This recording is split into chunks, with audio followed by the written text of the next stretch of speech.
और बात करेंगे उत्तराखंड एक्सप्रेस की। सबसे पहले उत्तरकाशी से खबर, जहां सुबह 5:40 पर भूकंप के झटके महसूस किए गए। 3.2 रही भूकंप की तीव्रता। भूकंप का केंद्र भटवाड़ी ब्लॉक था। मांडव जंगल के अंदर 5 किलोमीटर गहराई में भूकंप के झटकों में दहशत में दिखे लोग। बता दें कि भूकंप का झटका महसूस किया गया उत्तरकाशी में और लगभग 3.2 की तीव्रता का बताया जा रहा है ये झटका। हालांकि दहशत में लोग नजर आए क्योंकि सुबह 5:40 पर हर कोई सो रहा था और उसी वक्त भूकंप के झटके महसूस किए गए। ज्यादा हानि नहीं देखी गई है क्योंकि 3.2 ही तीव्रता थी इसकी, लेकिन महसूस जरूर किए गए हैं। और ऐसे में तमाम जो लोग हैं वो दहशत में नजर आए और इसका केंद्र लगभग 5 किलोमीटर से भी ज्यादा की दूरी पर गहराई में था। उत्तरकाशी में ही आया है भूकंप और ऐसे में सुबह 5:40 पर झटके महसूस किए गए हैं। उत्तरकाशी में भूकंप आया है और 3.0 भूकंप की तीव्रता रही है। बलवीर परमार संवाददाता हमारे साथ जुड़ गए हैं। बलवीर, उत्तरकाशी में भूकंप के झटके सुबह ही 5:40 पर महसूस किए गए हैं। क्या कोई जनहानि की खबर या अलग नुकसान की खबर? बिल्कुल, जनहानि की तो कोई खबर नहीं है, पर जिस तरह से 5:40 पर भूकंप के झटके महसूस किए गए उससे दहशत में जरूर जो जनपद वासी है वो दिखे, क्योंकि सुबह सुबह ही लोग घरों से बाहर निकल गए थे जैसे झटके महसूस किए गए। और जो भूकंप का केंद्र था ये जिला मुख्यालय से मात्र कुछ दूरी पे था। मांडव के जंगलों में 5 किलोमीटर गहराई पे भूकंप के का झटका था जिसकी तीव्रता 3.0 नापी गई है। जनहानि की तो कोई सूचना नहीं है, पर मेरे साथ यहाँ पे स्थानीय लोग हैं क्योंकि पिछले 1 माह में जिस तरह से भूकंप के झटके महसूस हुए उससे लोग दहशत में है। इन्हीं से हम जानना चाहेंगे, भूकंप के झटके जब आपने महसूस किए तो लोग बड़े दहशत में हैं और सुबह ही 5:40 पे जब ये झटका आया तो लोग घरों से अपने बाहर निकल आए, कोई नीचे बाजार की तरफ दौड़ा। तो ये जिला तो बहुत अति संवेदनशील है और लोगों में बड़ी दहशत देखी जा रही है।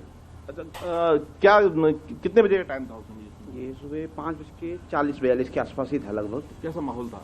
थोड़ा डरावना माहौल हो गया था। लोग अचानक नींद से अचानक से टूटे और लोगों ने थोड़ा दहशत का माहौल लगा लोगों को। लोग इस चक्कर से बाहर आ गए काफी। ये झटके जो आ रहे हैं धीरे धीरे लोगों से, इसमें दहशत का माहौल काफी बना हुआ है। बिल्कुल, ये जो भूकंप के झटके, क्योंकि 1 माह पहले भी 4 झटके भूकंप के महसूस किए गए थे, उसके बाद आज भी जिस तरह से भूकंप के झटके महसूस किए गए हैं उससे दहशत में जो लोग हैं, स्थानीय लोग हैं, वो देखे जा रहे हैं। जी बिल्कुल बलवीर, और गनीमत की यही बात रही कि इस तरह की जनहानि की कोई खबर जो है वो सामने नहीं आई। बहुत शुक्रिया इस पूरी जानकारी के लिए। चलिए आगे बढ़ते और बात करते, चारधाम की यात्रा की तैयारी तेज हो गई है। वही केदारनाथ के लिए 8 अप्रैल से हेलीकॉप्टर सर्विस की जो बुकिंग है वो भी शुरू होगी। IRCTC की वेबसाइट पर हेलीकॉप्टर की बुकिंग हो सकेगी। 25 अप्रैल को केदारनाथ धाम के कपाट खुलेंगे। वहीं चारधाम में आने वाले यात्रियों को सहूलियत देने पर सरकार का पूरा फोकस है। तो देखिए हेलीकॉप्टर सर्विस जो है उसके लिए बुकिंग जो है वो शुरू हो जाएगी और IRCTC की वेबसाइट पर ये बुकिंग शुरू होगी। 8 अप्रैल से बताया जा रहा है कि ये बुकिंग शुरू हो जाएगी। चारधाम यात्रा 25 अप्रैल से शुरू हो जाएगी और उससे पहले जो यात्री हैं जिन्हें हेली सेवा चाहिए उसके लिए बुकिंग जो है शुरू हो जाएगी। हमारे सहयोगी दीपांकर हमारे साथ जुड़ गए हैं। दीपांकर, 8 अप्रैल से जो हेली सेवा है उसकी बुकिंग शुरू हो जाएगी क्योंकि अब देखा यह जा रहा है 25 अप्रैल से ही, यानी कि कुछ दिनों के बाद ही चारधाम की यात्रा शुरू हो जाएगी। किस तरह की तैयारियां वहां पर देखने को मिल रही हैं? बिल्कुल, क्योंकि 25 अप्रैल को केदारनाथ के कपाट खुलने हैं और सबसे ज्यादा मारामारी केदारनाथ में हेली सर्विस के लिए होती है। पिछले साल अगर देखें तो 1.5 लाख यात्री हेली के जरिए केदारनाथ की यात्रा पर गया और वहां से लौटा। इसको लास्ट ईयर तक यहाँ पर सिविल एविएशन डिपार्टमेंट इसके टेंडर करता है और जो बुकिंग की प्रोसेस थी वो गढ़वाल मंडल विकास निगम के थ्रू होती थी। लेकिन तब तमाम इस तरह की स्थितियां रही कि ब्लैक मार्केटिंग होती है टिकटों की। जो टिकट 5,000 का है वो टिकट आपको 8,000 9,000 तक का मिलता है। तो इस बार ये व्यवस्था यहां पर बदली गई है कि IRCTC जिसके जरिए रेलवे के टिकट बुक होते हैं हैं उसी वेबसाइट के जरिए इस बार हेली के टिकट बुक होंगे। 8 तारीख से बुकिंग शुरू होगी। 3 स्टेशन है, सिरसी, फाटा और गुप्तकाशी, जहां से हेली सर्विसेज रहेंगी। और क्योंकि 2 महीने खासतौर पर मई और जून जब यात्रा बिल्कुल पीक पर होती है, उससे बहुत ज्यादा यहाँ पर प्रेशर रहता है। तो और दूसरे राज्यों के, खासतौर पर दूसरे राज्यों से आने वाले लोगों की ये कोशिश रहती है कि हेली सर्विस का वो इस्तेमाल करें। तो तमाम शिकायतें दूसरे राज्यों के यात्रियों की पिछले सालों में रही यहाँ पर, खासतौर पर ब्लैक मार्केटिंग को लेकर हेली टिकटों की। तो इस बार इस व्यवस्था में कितना सुधार होता है, लेकिन जो यात्रियों के लिए बड़ी खबर है, सभी राज्यों के यात्रियों के लिए जिनको हेली सर्विस यूज करनी है, वो 8 तारीख अप्रैल से यहां पर अपनी बुकिंग कर पाएंगे। 25 अप्रैल से केदारनाथ के कपाट खुलने हैं और वहां पर यात्रा शुरू होगी। तो एक बड़ा बदलाव है कम से कम हेली सर्विस के लिहाज से। और एक अकेला धाम ऐसा है, बद्रीनाथ में भी हेली सर्विस चलती है, लेकिन केदारनाथ अकेला ऐसा धाम है जहां पर हेली सर्विस गवर्नमेंट की तरफ से यहां पर टेंडर किए जाते हैं, फिर प्राइवेट कंपनीज यहां पर हेली सर्विस रखती है। तो एक बड़ा बदलाव इस बार IRCTC को काम सौंपा गया है। जी, IRCTC को एक काम सौंपा गया है दीपांकर, लेकिन मुझे भी ये याद है कि मैं जब पिछली बार केदारनाथ गई थी तो उस वक्त 8-8 हजार 7,000 रुपए टिकट के लग रहे थे, और इमरजेंसी में अगर कोई जा रहा था तो उसकी कीमत और भी ज्यादा रखी गई थी। बहुत से ऐसे हेलीकॉप्टर्स हैं तो दुर्घटनाग्रस्त हो गए हैं क्योंकि ज्यादा उनके ट्रायल नहीं हुए, उनके अच्छे से फिटनेस टेस्ट नहीं हुए थे। तो इस बार इसको कैसे मैनेज किया जाएगा कि हेलीकॉप्टर फिट टू फ्लाई है?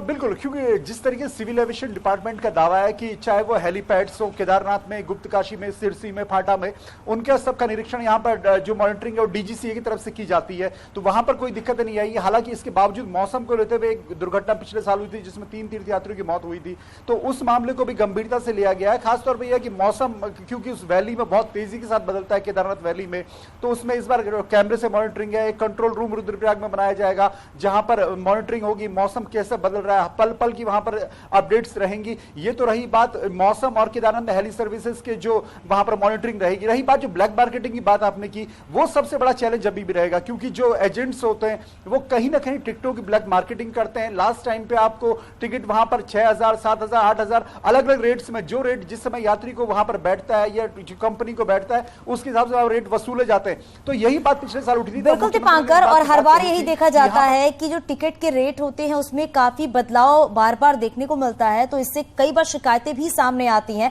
हालांकि ये जो कमियां देखने को मिलती हैं, उम्मीद यही की जा रही कि इस तरह की कमियां इस बार देखने को ना मिले और जो यात्री, जो श्रद्धालु पहुंच रहे हैं चारधाम यात्रा के लिए, वो आराम से और आसानी से यात्रा कर सके। बहुत शुक्रिया इस पूरी जानकारी के लिए दीपांकर।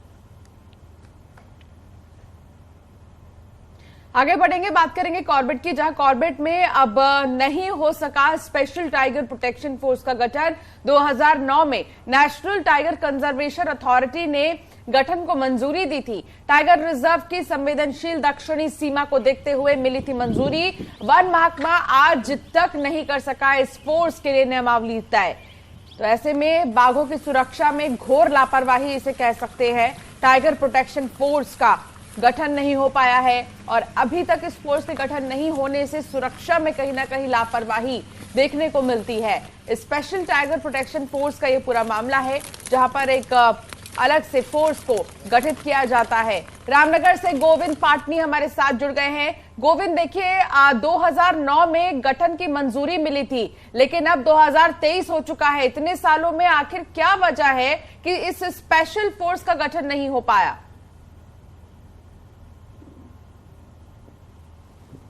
देखिए, हमारी जो PCCF से बात हुई है उत्तराखंड के, उन्होंने हमें बताया था कि अभी तक इस पर कोई नियमावली तय नहीं हो पाई है, जिसके कारण अभी तक इसका गठन नहीं हो सका है। उनका कहना था कि इसमें जो गुजर हैं उनको भी रखने की बात थी, कि उन्हें जंगल की चप्पे चप्पे की जानकारी रहती है, जो वन गुजर होते हैं, तो उनको भी रखने की इसमें बात की गई थी। लेकिन वो वन गुजरों की जो क्वालिफिकेशन है वो इतनी क्वालिफिकेशन नहीं हो पाती, जिसके कारण वो उन्हें रखा जा सके। इसलिए इसमें नियमावली में फेरबदल करने हैं, इसलिए जो है इसमें लेट हो रहा है। लेकिन आपको बताना चाहूंगा, 2009 में NTCA ने इसकी मंजूरी दी थी। 2009 से ये मामला अभी तक लटका हुआ है। पहले कहा गया कि फॉरेस्ट गार्ड की भर्ती हाईकोर्ट के चलते जो है, रोक के चलते नहीं हो पा रही है, लेकिन अब फॉरेस्ट गार्ड की भर्ती भी हो रही है। उसके बाद भी ये मामला लटका हुआ है। दक्षिणी सीमा जो कॉर्बेट की पी से लगी हुई है जो काफी संवेदनशील है।